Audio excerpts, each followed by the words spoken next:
അതെ കൂട്ടുകാരെ, ലാസ്റ്റ് പാട്ടൊന്ന് കേട്ടിട്ട് വേണം കേട്ടോ ഈ പാട്ട് ഒന്ന് കേൾക്കാനേ.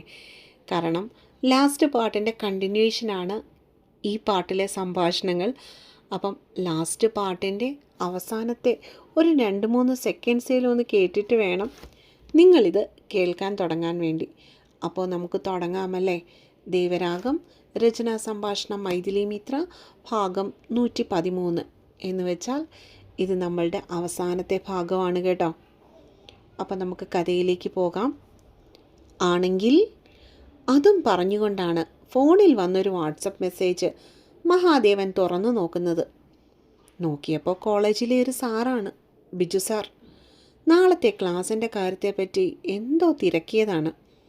അവനോടൊപ്പം തന്നെ വാട്സപ്പ് മെസ്സേജിലേക്ക് കണ്ണു നീണ്ട വൈശാഖിയുടെ നോട്ടം പൊടുന്നനെയാണ് ബിജു സാറിൻ്റെ DP-യിലുള്ള ഒരു കുഞ്ഞിൻ്റെ ഫോട്ടോയിലേക്ക് നീണ്ടത്. ഏകദേശം 6 മാസം പ്രായമുള്ള ഒരു ആൺകുഞ്ഞ് ചിരിച്ചുകൊണ്ട് നിൽക്കുന്നതാണ് ഫോട്ടോ. എന്ത് ഭംഗിയാ അല്ലേ ആ മോനെ കാണാൻ. വൈശാഖിക്ക് ആ കുട്ടിയെ ഫോട്ടോ വല്ലാതെ അങ്ങിഷ്ടായി. മഹാദേവൻ അത് മൂളിക്കേട്ടതല്ലാതെ മറുപടി ഒന്നും നൽകിയില്ല. നമുക്കും അങ്ങനൊരു കുഞ്ഞുണ്ടായാൽ മതിയായിരുന്നു. പെട്ടെന്നാണ് വൈശാഖിയുടെ നാവ് ചതിച്ചത്. എന്തോന്ന്? അവൾ പറഞ്ഞത് കേട്ടിട്ട് വിശ്വാസം വരാതെ മഹാദേവൻ എടുത്തു ചോദിച്ചു. അല്ല, അത് പിന്നെ നമുക്ക് ഇതുപോലൊരു കുഞ്ഞാവ ഉണ്ടായാൽ നന്നായിരുന്നു എന്ന് പറയായിരുന്നു. അവളൊന്ന് ഇളിച്ചു. അയ്യടാ, മുട്ടയെന്ന് വിരിഞ്ഞില്ല, അതിനു മുന്നേ അവൾക്ക് കുഞ്ഞാവ വേണമെന്ന്. ആദ്യം നീയൊന്ന് വളര്, അത് കഴിഞ്ഞിട്ട് പോരെ നിനക്കൊരു കുഞ്ഞാവ ഉണ്ടാവുന്നേ. ഇനി അതും കൂടെ വന്നാൽ എൻ്റെ ചെലവ് ഞാൻ എവിടെ കൊണ്ട് തീർക്കും? മഹാദേവൻ പെണ്ണിനെ നന്നായിട്ട് അങ്ങ് പരിഹസിച്ചു. വൈശുവിൻ്റെ മുഖം പെട്ടെന്ന് മങ്ങി. മുട്ടയെന്ന് വിരിയാത്ത എന്നെ മഹേട്ടന് പലതും ചെയ്യാം. എന്തേ അപ്പോൾ ഞാൻ മുട്ടയെന്ന് വിരിയാത്താണെന്ന് മഹിയേട്ടൻ ഓർത്തില്ലേ? വൈശാഖിയുടെ മറുചോദ്യം ഇരുത്തം വന്നതായിരുന്നു. അതുകൊണ്ട് തന്നെ അതിൻ്റെ ഉത്തരം പറയാൻ മഹാദേവൻ ഇത്തിരി കക്ഷായിച്ചു. എന്തേ, ഉത്തരം മുട്ടിപ്പോയോ? അവൻ്റെ ഉറ്റുനോട്ടം കണ്ടതും പെണ്ണിൻ്റെ നെറ്റി ചുളിഞ്ഞു. അവൾ ദേവൻ്റെ മടിയിൽ നിന്നും മെല്ലെ നിരങ്ങിയിറങ്ങാൻ നോക്കി. ഓഡ്രി, നീ അവിടെ ഒരു കുഞ്ഞാവ. ആദ്യം നിന്നെ ഞാനൊന്ന് വളർത്തിയെടുക്കട്ടെ, അത് കഴിഞ്ഞിട്ട് ഞാൻ ആലോചിക്കാം നിനക്കൊരു കുഞ്ഞാവെ എപ്പോൾ തരണമെന്ന്. ഒന്നാമത് നിൻ്റെയൊക്കെ ചെലവ് കൊണ്ട് തന്നെ തട്ടി മുട്ടി നടക്കാൻ മേലാത്ത അവസ്ഥയാണ് മനുഷ്യന്. മഹാദേവൻ ഒച്ചയെടുക്കാൻ വേണ്ടി തുടങ്ങിയതും വൈശാഖി അവൻ്റെ മടിയിൽ നിന്നും പൊട്ടിച്ചിരിച്ചുകൊണ്ട് ഇറങ്ങി ഓടി പുറത്തേക്ക് പോയിരുന്നു. അയ്യോ, ഈ മാസത്തേത് എഴുതിയില്ല. പെട്ടെന്നാണ് അവൻ വേശിയുടെ മുകളിലായിരിക്കുന്ന തൻ്റെ കണക്ക് ബുക്ക് എന്തോ ഓർമ്മയിൽ കയ്യിലേക്കെടുത്തത്. അത് തുറന്ന് ഈ മാസത്തെ ചെലവുകളുടെ കാര്യങ്ങൾ എഴുതിയവൻ്റെ കണ്ണുകൾ ഒരു നിമിഷം കൊണ്ട് മിഴിഞ്ഞുപോയി. ബാംഗ്ലൂരിൽ പോക്കും ചെലവും കൊണ്ട് മഹാദേവൻ്റെ ഈ മാസത്തെ കണക്കുകൾ ഇത്തിരി മുന്നോട്ടേക്കായിരുന്നു. എന്തൊക്കെ കട്ട് ചെയ്യാം എന്ന ലിസ്റ്റിലേക്ക് അവൻ്റെ കണ്ണുകൾ പൊടുന്നനെ പാഞ്ഞു. പണ്ടാരാണ്ട് മറിഞ്ഞതുപോലെ മൂഷിക സ്ത്രീ എന്നും മൂഷിക സ്ത്രീ തന്നെ എന്ന പോലെ ഈ പിശുക്കനും എന്നും പിശുക്കൻ തന്നെയായിരിക്കും അല്ലേ? അതേസമയം വിഷ്ണുവിനെയും കൂട്ടി അടുക്കള മുറ്റത്ത് കിടന്ന് ഓട്ടപ്പിടുത്തം കളിക്കുന്നവളെ ബോണ്ട ഉമ്മറത്തു നിന്ന് ഉച്ചത്തിൽ വിളിച്ചു. വൈശുക്കൊച്ചേ, സന്ധ്യാസമയം വെളിയിലിറങ്ങണ്ട, പാമ്പ് ഇരപിടിക്കാൻ ഇറങ്ങണ സമയാ.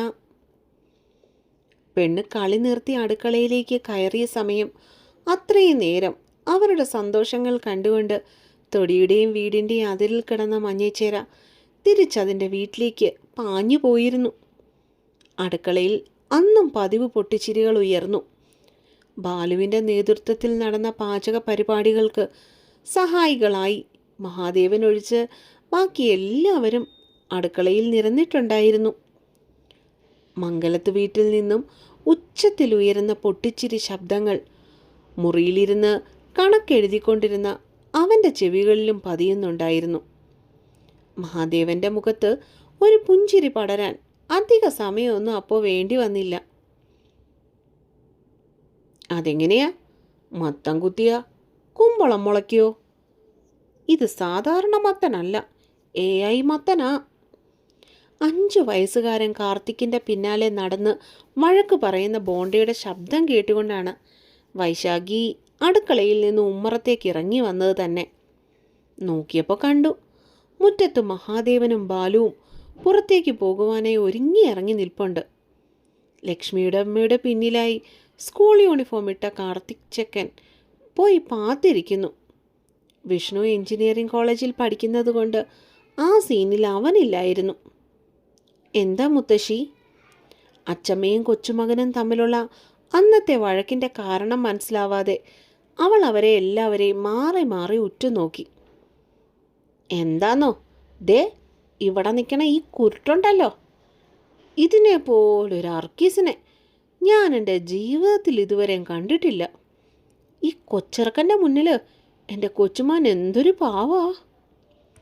അപ്പോഴും കാര്യം പറയാതെ പത്മാവതി ലക്ഷ്മിക്ക് പിന്നിൽ നിൽക്കുവനെ എത്തിക്കൊത്തി നോക്കി.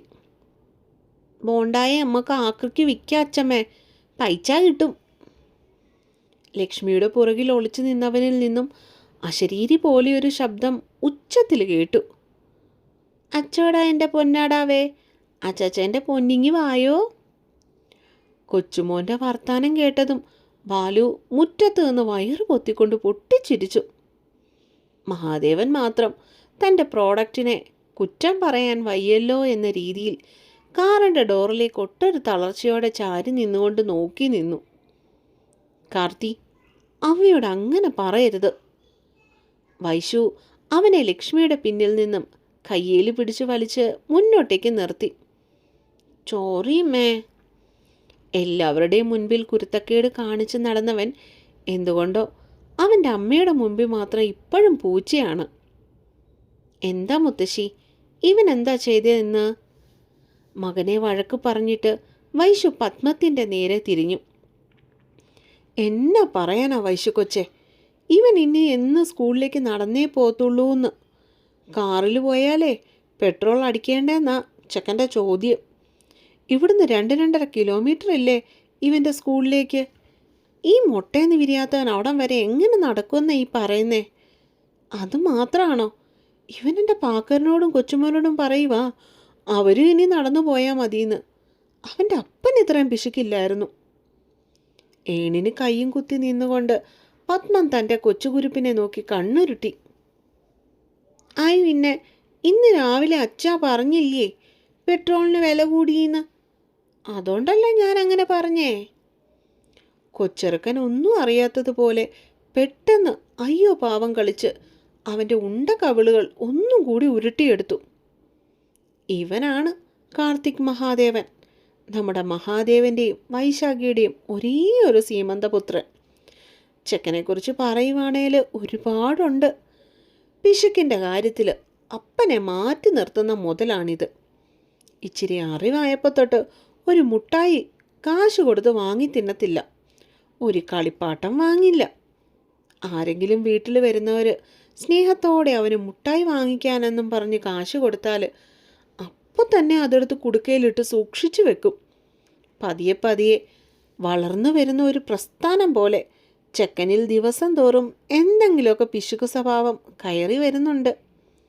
ചെലവ് ചുരുക്കൽ എങ്ങനെ വേണമെന്ന് അവൻ്റെ അപ്പൻ അറിയാത്തത് വരെ ചെക്കൻ ക്ലാസ് എടുക്കാൻ തുടങ്ങിയിട്ട് ഏതാനും ദിവസങ്ങളെ ആയിട്ടുള്ളൂ. അത് കേട്ട് മഹാദേവൻ പോലും കണ്ണും മിഴിച്ചിരുന്നിട്ടുണ്ടെന്ന് മറ്റൊരു സത്യം. എടാ, കുഞ്ഞുമായി വലിയ വർത്താനം പറയുന്നോ? നിന്റെ അപ്പം വാദ്യാരെ നിലയ്ക്ക് നിർത്താൻ എനിക്കറിയാമെങ്കിലേ നിന്നെ നിലയ്ക്ക് നിർത്താൻ എനിക്കറിയാം. മര്യാദയ്ക്ക് സ്കൂളിൽ പോയി പഠിച്ചേച്ച് വാടാ, പിശുക്ക. ബോണ്ട പെട്ടെന്ന് വിളംബരം പുറപ്പെടുവിച്ചു. എത്രയൊക്കെ വഴക്കും തല്ലും പിടിച്ചാലും ബോണ്ടായെ ജീവനെ പോലെ സ്നേഹിക്കുന്നവൻ പോകുന്നതിന് മുൻപ് അവയ്ക്കുള്ള ഉമ്മ കൊടുക്കാൻ മറന്നിരുന്നില്ല. പത്മത്തിൻ്റെ ചുണ്ടിലപ്പോൾ അവന് കാണാതെ ഒരു കുഞ്ഞിച്ചിരി വന്നത് ആ കൊച്ചെറുക്കനും കണ്ടില്ല. ചാടിത്തുള്ളി ബാഗും എടുത്ത് മഹാദേവൻ്റെ കാറിൽ കയറിയിരുന്നവൻ ഉമ്മറത്ത് നിൽക്കുന്ന എല്ലാവരെയും നോക്കി കൈവീശി കാട്ടി. വണ്ടി മുന്നോട്ടേക്കെടുത്ത ദേവൻ്റെ കണ്ണുകൾ അപ്പോഴും അല്പം വീർത്തുന്തിയ വയറുമായി തങ്ങളെ തന്നെ നോക്കിക്കൊണ്ട് പുഞ്ചിരിയോടെ നോക്കി നിൽക്കുന്ന ആ പെണ്ണൊരു വള്ളിയേക്കായിരുന്നു. അവൻ അവളെ റിയർമി മിററിലൂടെ ഒരു കണ്ണിറുക്കി കാട്ടി മീശ പിരിച്ചു. നാണത്താൽ പൂത്തുലഞ്ഞവൾ തൻ്റെ ഉദരത്തിന് മുകളിൽ കൈകൾ കൊണ്ട് പൊതിഞ്ഞു പിടിച്ചു. അവരുടെ വണ്ടി ഗേറ്റും കടന്നു പോയതും ബാലു തൻ്റെ ബുള്ളറ്റും കൊണ്ട് തങ്ങളുടെ പുതിയതായി തുടങ്ങിയ സ്വന്തം പലചരക്ക് കടയിലേക്ക് ധൃതിയിൽ പാഞ്ഞുപോയി. വൈശുക്കൊച്ചേ, ഒരിത്തിരി നേരെ ഇരുന്നുള്ള പഠിത്തമൊന്നും വേണ്ട കേട്ടോ. നിനക്കിപ്പോൾ 5-ാം മാസമാ. വൈശുവിൻ്റെ കയ്യിൽ പിടിച്ച് അകത്തേക്ക് കയറുന്നതിനിടയിൽ ലക്ഷ്മി അമ്മ അവളോട് കരുതലോടെ പറഞ്ഞു. ശരി എൻ്റെ ലക്ഷ്മിയമ്മേ. മുറിയിലേക്ക് നടക്കുന്നതിനിടയിൽ വൈശു ഒരു ചിരിയോടെ അവരെ നോക്കി തലകുലുക്കി. റൂമിലേക്ക് കയറിയവൾ മേശയുടെ മുകളിൽ അടുക്കി വച്ചിരിക്കുന്ന PSC പരീക്ഷാ പുസ്തകങ്ങളിൽ നിന്നും ഒരെണ്ണം കയ്യിലേക്കെടുത്തു. എന്നിട്ട് മെല്ലെ ബെഡിന് മുകളിൽ കയറിയിരുന്ന് കാലും നീട്ടി വെച്ചുകൊണ്ട് അത് വായിക്കുവാൻ തുടങ്ങി. അടുത്തതുണ്ടാവുന്നേലും എൻ്റെ വൈശുക്കൊച്ചിനെ പോലെ പാവം പിടിച്ചൊരു പെങ്കൊച്ചായാൽ മതിയായിരുന്നു, അല്ലേടി മരുമോളെ. അതേസമയം ഹാളിലെ സെറ്റിയുടെ മുകളിൽ കാലും നീട്ടിയിരുന്ന പത്മം അടുത്തിരുന്ന് പത്രം വായിക്കുന്ന ലക്ഷ്മിയുടെ കാതിൽ അന്നും പതിവ് പോലെ തൻ്റെ ആഗ്രഹത്തെ രഹസ്യമായി പറഞ്ഞു. അപ്പോൾ അവരാഗ്രഹിച്ചതുപോലെ ഒരു കുഞ്ഞു വൈശു നമ്മുടെ മംഗലത്ത് വീട്ടിലുണ്ടാവട്ടെ. നമ്മുടെ അല്ലാർക്കീസ് കാർത്തിക് ചേട്ടന് അനിയത്തിയായി ഒരു കുഞ്ഞു വൈശു, അല്ലേ? ഇനിയൊരു കാത്തിരിപ്പ് വേണ്ട പിള്ളേരെ. ഈ സ്റ്റോറി എഴുതുമ്പോൾ ഇത്രയ്ക്ക് സപ്പോർട്ട് കിട്ടുമെന്നൊന്നും ഞാനും കരുതിയില്ല. പിശുക്കനായ മംഗലത്ത് മഹാദേവൻ്റെ ക്ലാസ്സിലിരിക്കുന്ന സ്മാർട്ടായ അവൻ്റെ അപ്പൻ ബാലു ഈ ഒരു ത്രെഡിൽ നിന്നും തുടങ്ങിയ യാത്രയാണ് ഇപ്പോൾ ഇവിടെ അവസാനിച്ചിരിക്കുന്നത്. അപ്പോൾ എല്ലാവരോടും നന്ദിയുണ്ട് കേട്ടോ. സ്റ്റോറി ഇടാതെ ഇരിക്കുമ്പോൾ വന്ന് കണ്ണു പൊട്ടുന്ന വഴക്ക് വിളിച്ചിരുന്നവരോട് പറഞ്ഞറിയിക്കാനാവാത്തത്ര ഇഷ്ടമുണ്ട് കേട്ടോ.